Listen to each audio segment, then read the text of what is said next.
에베소서 2장 19절서부터 22절 말씀입니다. 에베소서 2장 19절부터 22절 말씀입니다. 제가 갖고 있는 성경 신약 311페이지에 있는 에베소서 2장 19절서부터 22절 말씀입니다. 성경책이 없으신 분들은 화면을 보시면서 다 같이 한 목소리로 합독하겠습니다. 그러므로 이제부터 너희는 외인도 아니요 나그네도 아니요 오직 성도들과 동일한 시민이요 하나님의 권속이라. 너희는 사도들과 선지자들의 터 위에 세우심을 입은 자라. 그리스도 예수께서 친히 모퉁이 돌이 되셨느니라. 그의 안에서 건물마다 서로 연결하여 주 안에서 성전이 되어가고 너희도 성령 안에서 하나님이 거하실 처소가 되기 위하여 그리스도 예수 안에서 함께 지어져 가느니라. 아멘. 우리 옆에 계신 분들하고 한번 인사하겠습니다. 예수님 안에서 좋은 일이 일어납니다. 진짜 좋은 일이 일어납니다. 예. 얼마 전에 한 유명한 소설가가, 네임 파워가 있는 소설가가 한 권의 책을 추천해서 책이 화제가 되었습니다. 그 책의 제목은 내 어머니 이야기입니다. 그러니까 자기 어머니의 이야기를 만화로 그린 책인데, 어머니가 출생하기 전 외갓댁에 관한 전해들은 이야기부터 지금의 노모가 된 어머님의 이야기를 들은 대로 만화로 그린 책입니다. 이 책을 추천한 소설가들은 원래 책을 읽으면서 잘 눈물을 흘리지 않는데, 왜냐하면 그 서사 구조를 파악하고 이야기의 실마리를 소설가답게 분석하느라고 책을 읽으면서 웬만해서 눈물을 흘리지 않는데, 이 책은 그렇게 많은 눈물을 흘려서 추천한다 이렇게 얘기를 했습니다. 근데 그 당시에 이 책이 절판되었는데 이 추천의 이유를 뭐라고 했냐면, 세상에서 절대로 없어져서는 안 될 책이다, 그런 책을 추천한다. 그래서 그 방송에 나와서 어느 출판사에서 꼭 이 책을 꼭 재출간했으면 좋겠다 그랬는데, 실제로 이 방송이 나간 직후에 어느 출판사에서 이 책을 재출간하기로 결정하여서 1월 11일 날 개정판이 나왔습니다. 그래서 한 어머니의 인생이 일제강점기부터 지금까지 고스란히 담겨있는 이야기를 통해서 베스트셀러가 되고 있는 것 같아요. 제가 어제 교보에서 확인해 보니까 한 16위 정도 되더라고요. 사람들이 왜 이 책을 찾는가? 저도 사서 지금 다 읽지 않았는데 읽어보고 있는데, 우리는 근현대사를 역사책에서 교과서로 정치사로 기억하고 있지만, 이 책을 통해서 그것이 한 가족의 하나의 역사라는 사실을 깨닫고, 그 가족의 이야기가 갖고 있는 힘, 그 가족의 이야기를 통해서 우리 가족을 생각하게 만드는 힘이 있다는 것을 깨닫게 됐습니다.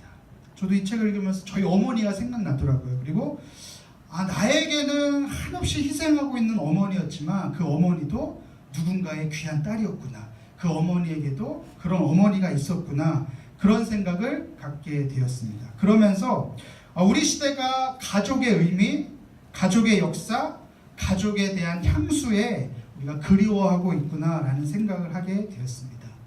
오늘 본문에 나오는 권속이라는 말이 있습니다. 권속, 하나님의 권속이라. 이 권속이라는 말은 가족이라는 의미입니다. 특별히 한 집에서 함께 거느리고 사는 식구, 이 식구를 뜻하는 말이 권속입니다. 우리 19절의 말씀을 우리 한번 화면을 보시면서 읽어보도록 하겠습니다. 그러므로 이제부터 너희는 외인도 아니요 나그네도 아니요 오직 성도들과 동일한 시민이요 하나님의 권속이라. 하나님의 권속이라. 에베소서에서 바울은 우리에게 너희가 하나님의 가족이다, 너희가 하나님과 한 집에 사는 식구다, 이렇게 말하고 있습니다. 이 교회 공동체란 바로 하나님의 권속이 되어야 합니다. 하나님의 가족이 되어야 함을 바울이 지금 말하고 있습니다. 그렇다면 성경이 말하고 있는 교회, 곧 하나님과 한 집에 사는 식구를 말하는 하나님의 권속은 과연 어떠한 의미일까요? 첫째로 따라서 합니다. 예수님을 기초로 한다. 예수님을 기초로 한다. 우리 20절 말씀을 우리 화면을 보시면서 읽어보도록 하겠습니다. 시작. 너희는 사도들과 선지자들의 터 위에 세우심을 입은 자라. 그리스도 예수께서 친히 모퉁이 돌이 되셨느니라. 하나님과 한 집에 사는 하나님의 권속 식구가 되기 위해서 무엇보다 예수 그리스도를 기초 위에 있어야 한다는 것이요. 예수 그리스도라고 하는 기초 위에 있어야 한다는 것이죠. 하나님과 함께 부르심을 받은 하나님의 식구, 가족이란 나에게 정말 예수님이 내 중심이 되고 있는 고백을 하는 그 중심, 그 기초가 분명해야 한다는 것입니다. 여기 나오는 모퉁이 돌이라는 것은 건물의 기초를 튼튼하게 하기 위해서 이 기둥 위에 밑에다가 괴는 돌을 모퉁이 돌이다 라고 말합니다. 이 모퉁이 돌이 중심이 잘 잡혀야 건물이 똑바로 설 수가 있습니다. 이 모퉁이 돌이 흔들리면 건물 전체가 흔들리는 것입니다. 이 모퉁이 돌이 수평이 맞지 않으면 건물이 안전하게 서지를 못합니다. 그러니까 모든 건물의 기초가 되고 중심이 되는 것이 모퉁이 돌인데, 성경은 우리에게 뭐라고 말합니까? 그리스도 예수께서 친히 모퉁이 돌이 되셨느니라. 우리 삶에 예수 그리스도가 모퉁이 돌이 되어야 합니다. 그래야 우리는 하나님의 권속이 될 수가 있습니다. 우리 예수 그리스도라고 하는 이 고백은요, 사실은 초대교회 성도들의 공통의 신앙 고백입니다. 이 말은 예수님이 나의 주님이시다라는 고백입니다. 한번 따라해 볼까요? 예수님이 나의 주님이시다. 아멘. 아멘. 당시 로마라고 하는 거대한 제국은 모든 시민들을 하나의 시민 종교로 묶었습니다. 그래야 제국이 유지되어지고 제국의 질서가 탄탄해지기 때문에 하나의 사상, 하나의 시민 종교로서 황제 숭배 사상을 시민들에게 강요했습니다. 그러니까 이 로마라고 하는 거대한 제국을 떠받들고 만들었던 시민 종교의 신앙 고백은 무엇이었습니까? 황제가 우리의 주님이다. 시저는 나의 주님이다. 그런데 그리스도인들은, 초대교회 성도들은 시저가, 황제가 주님이 아니라 예수님이 나의 주님이다 라고 고백한 이 신앙 고백이 모퉁이 돌이 되었다는 것이에요. 근데 만약에 황제 숭배를 거부하고 예수님이 나의 주님이시다 라고 하면 반역자의 죄목으로 잔인한 처벌을 받아야 했습니다. 공직자들은 공직에서 쫓겨날 수도 있고요, 재산을 압수당할 수도 있고, 가족과 함께 감옥에 갇힐 수도 있고, 심한 경우는 원형극장에 끌려나가 맹수의 밥이 되기도 했습니다. 왜? 예수님이 나의 주님이시다라는 고백 때문에. 그럼에도 불구하고 초대교회 성도들은 예수님이 나의 주님이시다라고 하는 이 고백, 이 모퉁이 돌을 결코 포기하지 않았습니다. 예수님이 나의 주님이라는 고백은 구체적으로 나의 모든 것은 다 예수님의 것이다 라는 고백입니다. 또한 그 예수님만을 위해서 산다라는 고백입니다. 여러분들의 모든 소유, 모든 시간, 모든 물질, 나의 모든 것이 다 예수님의 것이라는 고백, 또한 그 예수님만을 위해서 내 삶의 전부를 드릴 수 있다라는 이 고백이야말로 우리가 하나님의 권속이라는 증거입니다. 여러분, 이 모퉁이 돌을 꼭 기억하셨으면 좋겠습니다. 사랑하는 우리 광교순복음교회 성도 여러분, 예수님이 우리 삶의 중심이 되기를 주님의 이름으로 축원합니다. 우리 광교순복음교회는 예수님이 중심이 되는 교회, 예수님이 교회의 기초가 되는 교회, 영원하신 예수 그리스도의 교회가 되어야 할 줄로 믿습니다. 여러분들이 예수님이 나의 주님이시다, 나의 모든 소유, 나의 모든 시간, 나의 모든 물질이 다 주님의 것이다라는 이 고백이 있는 한 기억하십시오. 우리는 하나님의 권속입니다. 하나님과 한 식구로 부름받은 거룩한 교회라는 사실입니다. 뿐만 아니라 여러분들의 가정과 자녀들이 다 이 예수님이 나의 주님이시다라고 하는 이 모퉁이 돌의 고백, 모든 것의 기초, 모든 것의 중심이 확실히 고백되어지기를 주님의 이름으로 축원합니다. 그럴 때 우리는 하나님의 권속이 될 수 있는 것입니다. 둘째로 하나님의 권속은 따라서 합니다. 서로 연결이 되어야 한다. 서로 연결이 되어야 한다. 우리 본문의 21절 말씀을 화면을 보시면서 한번 읽어보겠습니다. 시작. 그의 안에서 건물마다 서로 연결하여 주 안에서 성전이 되어가고. 가끔 이 건물과 건물 사이가 있으면은 건물과 건물 사이를 연결하는 구름다리를 볼 수가 있습니다. 분리된 건물인데 건물과 건물 사이에 연결 통로를 만들어서 사람들의 이동을 쉽게 하는 그런 구조물을 볼 수가 있습니다. 근데 물론 초대교회 당시에는 건물이 지금 시대의 어떤 연결 통로를 건축 양식으로 하지는 않았습니다. 그렇다면 본문에 기록된 건물마다 서로 연결하여, 이건 무슨 의미일까요? 이것은 벽돌과 벽돌이 함께 붙어 있어서 하나의 건물이 되어져 간다라는 의미입니다.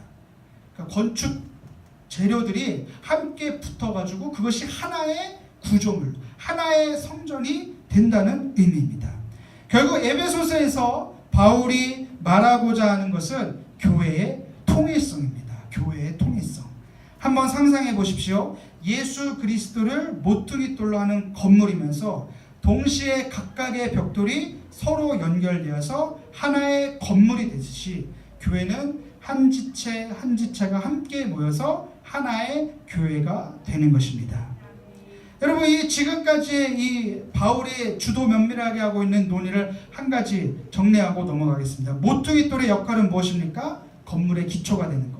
벽돌과 벽돌, 나아가 벽과 벽을 연결하는 것이 모퉁이돌입니다. 그와 마찬가지로 예수 그리스도께서는 먼저 교회의 기초와 형태를 결정하십니다. 그리고 예수 그리스도를 고백할 때 우리 모두가 하나의 교회로 연결이 되는 것이에요. 즉 예수 그리스도께서 교회의 연합의 토대가 되는 것입니다. 여러분, 교회라고 하는 것은 많은 사람들이 모여 있는 곳이에요. 취미도 다르고 성향이 다르고 정치적인 관심과 경제적 수준과 모든 것들이 다 다양합니다. 다르다는 것이에요. 그런데 교회는 통일성, 하나의 통일성이 있는데 그것은 예수 그리스도라고 하는 통일성이 있어야 한다는 것입니다. 그래서 우리가 아까 고백했던 예수 그리스도, 예수님이 나의 주님이시다라고 하는 이 복음, 그 진리가 우리를 하나님의 권속으로, 교회 안에서 하나님의 식구로 연결된다는 것입니다. 이 연결된다는 의미, 교회의 통일성에 대해서 고린도전서 12장 26절은 좀 더 쉽게 말하고 있습니다. 우리 고린도전서 12장 26절을 한 목소리로 한번 읽어보겠습니다. 시작. 만일 한 지체가 고통을 받으면 모든 지체가 함께 고통을 받고 한 지체가 영광을 받으면 모든 지체가 함께 즐거워하느니라. 여러분, 이게 바로 서로 연결되어 있다는 것이에요. 어떤 드라마의 대사 혹시 기억하실지 모르겠는데, 아프냐? 나도 아프다. 너무 오래된 드라마죠. 그게 무슨 뜻이에요? 너와 내가 서로 분리된 존재가 아니라는 거예요. 사랑하니까, 사랑하는 사람이 아프니까 자기도 아프고. 하나님의 권속은 바로 그런 공동체라는 거예요. 내가 아프고 내가 외롭고 내가 힘들 때 우리 모두가 함께 아파해주고 격려해주고 위로해주는 서로 연결된 하나님의 권속, 하나님의 식구가 바로 성경이 말하는 교회의 모습입니다. 왜 그래야 합니까? 내가 아프고 힘들 때 하나님도 아프고 고통스럽기 때문입니다. 하나님 아버지의 마음이 그런 것입니다. 내가 고통 중에 있을 때 도대체 하나님이 어디 계시냐고 탄식할 때 하나님도 그 고통의 현장에 함께 하시는 고난 받으시는 하나님이시기 때문입니다. 말할 수 없는 탄식으로 우리를 위해서 기도하시고 계신 분이 바로 성령 하나님이시기 때문입니다. 그런 하나님을 아버지로 모시고 그런 하나님으로 우리가 권속, 식구가 되었다면 우리 모든 식구들은 함께 아파해 줄 수 있고 함께 울어줄 수 있고 함께 기뻐해 줄 수 있고, 아멘을 좀 해주세요. 함께 즐거워해 줄 수 있고 함께 영광을 받을 수 있는 그러한 식구, 그러한 교회가 바로 저와 여러분들이라는 것이에요. 우리 옆에 사람을 한번 보시면서 한번 인사할까요? 우리는 한 식구입니다. 우리는 하나님의 권속입니다. 할렐루야, 할렐루야. 그러한 교회가 되기를 주님의 이름으로 축원합니다. 마지막으로 세 번째, 하나님의 권속은 따라합니다. 예수 안에서 함께 성장한다. 예수 안에서 함께 성장한다. 우리 마지막 22절을 화면 보시면서 다 같이 읽어보겠습니다. 시작. 너희도 성령 안에서 하나님이 거하실 처소가 되기 위하여 그리스도 예수 안에서 함께 지어져 가느니라. 여러분, 우리가 함께 지어져 간다는 것이요. 예수 안에서 하나님의 성전, 우리가 걸어다니는 교회, 움직이는 교회로 우리를 부름받았는데 우리가 함께 지어져 간다는 것이요. 이 재밌는 사실은 여기 지어져 가느니라라고 하는 헬라어 원어 시제가 현재 진행형입니다. 현재 진행. 완성되었다는 것이 아니라 지금 현재 계속 지어져 가고 있다는 것이요. 무슨 뜻입니까? 교회는 완성된 존재가 아니라는 것이에요. 이 말씀을 꼭 기억했으면 좋겠어요. 완성된 존재가 아니라 현재 진행형으로 완성되어 가고 있다는 것이에요. 한번 따라서 하겠습니다. 나는 아직 완성되지 않았습니다. 우리 옆에 사람을 한번 보시면서 인사하겠습니다. 저는 아직 완성되지 않았습니다. 우리 개개인뿐만 아니라 모든 세상에 존재하는 모든 교회는 이미 완성된 존재로 존재하지 않습니다. 대신에 우리는 계속해서 성장하고 계속해서 지어져 간다는 것이에요. 언제까지요? 주님이 다시 오실 때까지, 재림의 그날까지, 주님의 그리스도의 장성한 분량에 이르기까지 우리는 계속해서 완성되어져 가는 존재라는 것이에요. 여러분, 이 말씀이 저와 여러분들에게 소망이 되기를 주님의 이름으로 축원합니다. 내가 나를 볼 때 마음에 들지 않고, 내가 나를 볼 때 실망스럽고, 내가 나를 볼 때 뭔가 기대치에 모자란 그런 때가 있습니까? 낙심하지 마십시오. 주님께서 우리를 계속해서 완성시켜가고 있습니다. 우리가 아직 완벽하지 않아도 괜찮습니다. 우리가 아직 조금 모자라는 부분이 있어도 괜찮습니다. 그저 우리가 광교순복음교회가 오늘도 계속해서 그 완성을 위해서 한 걸음 한 걸음 나아가고 있다는 사실을 믿음으로 고백하면 됩니다. 여러분, 혹시 운전하시는 분들 그런 경우가 있을 것인데, 앞에 신호가 분명히 바뀌었는데 내 앞에 차가 가지를 않아요. 그럴 경우에 어떻게 하십니까? 할렐루야 이러면서 오래 참고 인내하고 막 그런 분들도 계실지 모르겠는데, 저 같은 경우에는 경적을 울리고 깜빡이를 켜고 그러죠. 성격 급하신 분들은 그러지 않습니까? 근데 천천히 이동하다가 이렇게 보니까 앞에 공사 중 이렇게 써 있어요. 그리고 통행에 불편을 드려 대단히 죄송합니다. 그러면은 괜히 머쓱해지는 거예요. 괜히 내가 깜빡이 켜고 빵빵거렸구나. 앞차한테 괜히 미안하고. 왜 그렇습니까? 공사 중인 것을 아니까 이해가 되는 거예요. 아직 완성이 안 되었고 아직 완성되어지고 있구나. 그러니까는 이해가 되고 용납이 되고 수긍이 가는 것이에요. 여기 22절에서 예수 안에서 완성되었다고 하지 않습니까?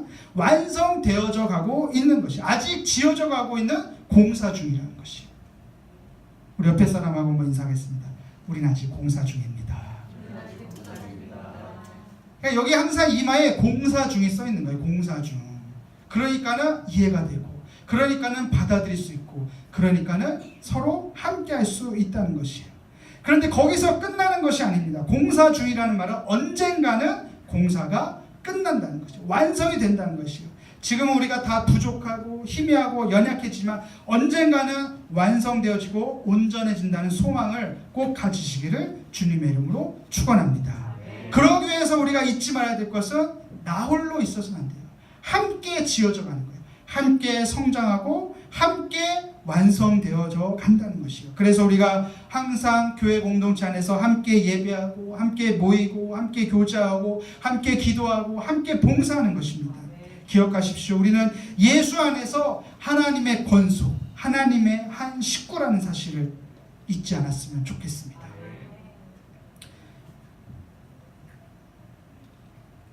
우리 영화 혹시 보신 분들 계실지 모르겠지만 좀 오래된 영화인데 비열한 거리라는 영화인데, 거기서 보면 조폭들이 모여가지고 이렇게 막 밥상을 차려놓고 다들 이제 큰형님이 먹어야 뜨잖아요. 큰형님이 딱 안에서 그런 얘기를 하는 거예요.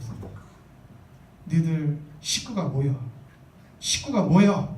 아무도 식구가 뭐냐면은 같이 먹는, 입구자에 같이 먹는 것이 바로 식구요. 그러면서 자기들끼리 막 얘기를 하는 그런 조폭들의 그런 장면을 제가 영화에서 봤는데, 식구는요 지지고 볶고 싸우고 난리쳐도 식구는 식구입니다. 아멘? 아멘? 요새 뭐 마음에 안 드는 식구라고 해서 오늘부터 너와 난 식구가 아니야, 그런 거 없어요. 지지고 볶고 다투고 싸우고 난리쳐도 그래도 엄마고, 그래도 아들이고, 그래도 아버지고, 그래도 딸이라는 것이에요. 우리가 하나님의 권속이라는 것은, 하나님의 식구라는 것은, 내가 어디서 뭘 하든지 간에 역시 하나님께서 우리와 함께 하신다, 하나님이 우리의 아버지라는 사실을 잊지 마시기를 주님의 이름으로 축원합니다. 축원합니다. 하나님이 우리들의 아버지가 된다. 그것이 바로 하나님의 식구, 하나님의 권속이라는 것이에요. 오늘 이 자리에 어떻게 나오셨습니까? 어떤 모습으로 주님 앞에 나오셨습니까? 오늘 우리에게 말씀하시는 하나님의 음성을 들으시기를 주님의 이름으로 축원합니다. 귀 있는 자들은 성령이 교회에 하시는 말씀을 드려, 내가 너의 아버지다. 너희는 다 내 식구다. 내가 아프고 힘들 때, 내가 어려울 때마다 나도 함께 아파했고 함께 울고, 이것이 바로 하나님의 마음, 하나님을 아버지로 둔 하나님의 권속, 하나님의 가족, 하나님의 식구라는 사실을 잊지 마시기를 주님의 이름으로 축원합니다. 성령 하나님께서 오늘 여러분들을 위로해 주시길 바랍니다. 우리가 서로 연결되어 있고 아직 완성된 존재는 아니지만 하나님이 우리의 아버지, 나의 아버지가 되시기에 소망을 갖고 오늘도 믿음의 전진하시기 바랍니다. 결코 잊지 마십시오. 나는 아직 완성된 존재가 아닙니다. 그것이 좌절하고 그것이 실망하는 조건이 아니라 더 무한한 가능성을 갖게 만드는 소망이 되시기를 주님의 이름으로 축원합니다. 따라서 합니다. 나는 아직 전성기가 아닙니다. 아멘. 아멘. 할렐루야.